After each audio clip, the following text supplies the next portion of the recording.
Once through the door, Ellen told Eddie to go play while she prepares dinner. Eddie was confused but intrigued and sneakily was peeking into the kitchen at Ellen. A child is hardly a spy. And Ellen noticed his glances as his head was in plain view from behind the wall. She ignored Eddie's antics and went into the cabinets. It was a well-stocked kitchen. All of the pots, pans, and utensils were shining as if they were brand new, which they were as Ellen noticed the stickers still attached to some. She carefully peeled it off and pre-washed the pans to get rid of the factory chemicals, as well as the built-up dust. As the flames got going and the oil was sizzling, the noodles were going, and Ellen was finally chopping the garlic. Eddie couldn't contain his excitement and rushed into the kitchen, asking Ellen a variety of questions on everything that was going on. Ellen calmly answered every one with a slight smile on her face. After the Q&A, the food was done in a flash. Ellen felt as if she never finished a meal this fast. Cooking always seemed like a chore. She only learned it to be the perfect companion. The perfect companion she was never able to be, it seems. But today, it was an enjoyable experience. Okay, let's eat. They sat at the black table, which matched the black and white dreary design of the apartment. As they sat at the table, and Eddie quickly began his meal. He enjoyed the chili noodles so much he tried to funnel as much as possible in his mouth, which led to him choking, spitting it all out. To which Ellen scolded him to mind his manners and eat properly. A meal can only be enjoyed if it is savored properly, Ellen said. Then she looked around the apartment, inspecting a bit more as Eddie ate. I noticed there's no TV. To which Eddie naturally answered, Mr. Damon said there was no need for it. Watching TV only dulls the mind, Eddie said in a mocking voice, then shuddered away and slightly looked up at Ellen as if he had done a bad thing. I'm sorry, I know I shouldn't mock people. To which Ellen aggressively rubbed his head and said, it was funny, and mocked Mr. Damon's voice as well, which made Eddie chuckle. Well, at least you have a computer and you can watch things on there. No, I can't. All the websites are locked. I can only use it for educational websites and studying, and Mr. Damon had to put in a code for me. Honestly, this should be considered child abuse. You should be watching cartoons, playing with friends, at bare minimum imaginary ones. Okay, I'll take that stupid lock off your computer. How?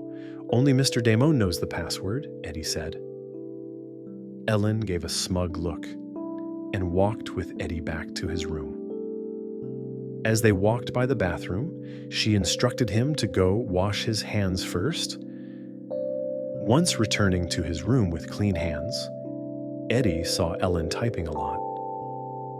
He looked at the screen and saw a bunch of windows, unsure of what she was doing. When she was finished, his computer was completely different. Even the background, which was just the generic blue screen, the only bit of color in the condo, changed into a fun, colorful background filled with animals. Ellen looked at Eddie. I may not be my brother, but I picked up a couple things. Your brother? Eddie said, confused. Ellen was enjoying herself a bit too much and forgot her setting. Yes, Ellen said nervously. Brother is what the man calls himself that programs all of us Ellen androids. But since he makes you, wouldn't that make him your dad? To which Ellen thought, why is this dull kid smart all of a sudden? But she could only let out a groan to that argument. Anyway, let's get you to bed. It may be a weekend, but you still need to sleep properly.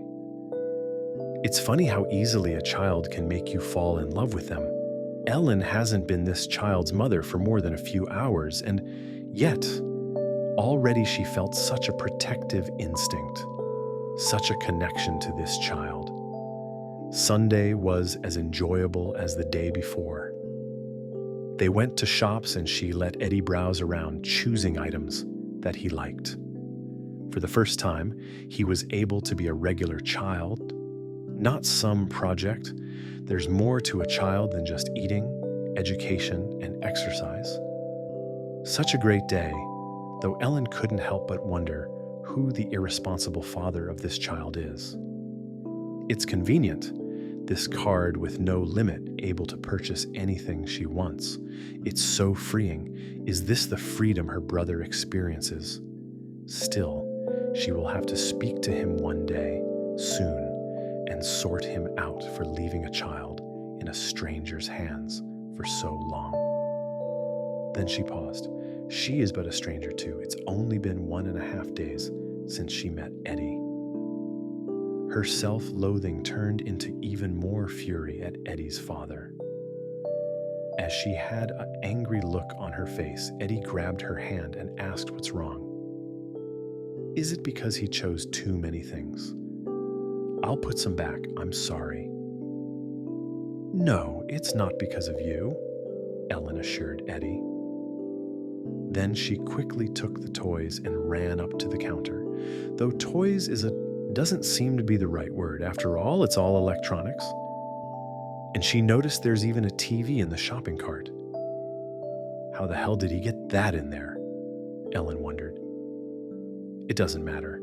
They walked up to the counter and Ellen shocked the cashier when she simply moved her hand in front of the machine and a payment was made. Then she winked at Eddie, saying it's the benefit of being an android. She added the card she took from the butler into her system, allowing her to simply act as a walking cell phone tapping to pay. They called a ride from the store after all. Carrying all this while walking down the street wouldn't be wise. And the day ended with another great meal and a smiling Eddie being tucked into bed. Ellen gave a smile as she sat on the couch and fell asleep herself. She has gotten used to falling asleep in that position from years of charging herself. She slept dreaming of all the things to come with Eddie, not expecting the shock the next morning. She wakes up promptly at 5:30 a.m. and starts to prepare breakfast for Eddie. After all, it's the first school day she will be with him. She was excited to drop Eddie off at school for the first time. There was a schedule, and it showed that Eddie must be at school by 7:30 a.m., and the school was not far. She woke Eddie up at 6:30. He came to the kitchen to have a quick meal while he watched a bit of cartoons. After eating, he was instructed to wash his face and brush his teeth, which he did, and got dressed. Ellen was dressed ready to take Eddie to school, when suddenly Eddie ran by her and said she doesn't need to walk him, slamming the door on the way out. The sudden outburst shocked Ellen, as she didn't understand why he was cold to her suddenly. She sat and thought maybe Eddie didn't fully trust her yet, and why should he? She's just a woman that suddenly came into his life. Ellen sat on the couch in a pouting position for hours, until a cautious Eddie carefully walked into the doorway. He slowly walked up to Ellen with his head down. She noticed how he was acting and grabbed Eddie's hand and asked him how school was today. It was fun, Eddie said with a smile, but I couldn't wait to get back home to play with you some more, Mommy. Ellen smiled slightly and said, I couldn't wait for you to come home either. She then asked, do you not want Mommy to walk you to school? Eddie shook his head, no.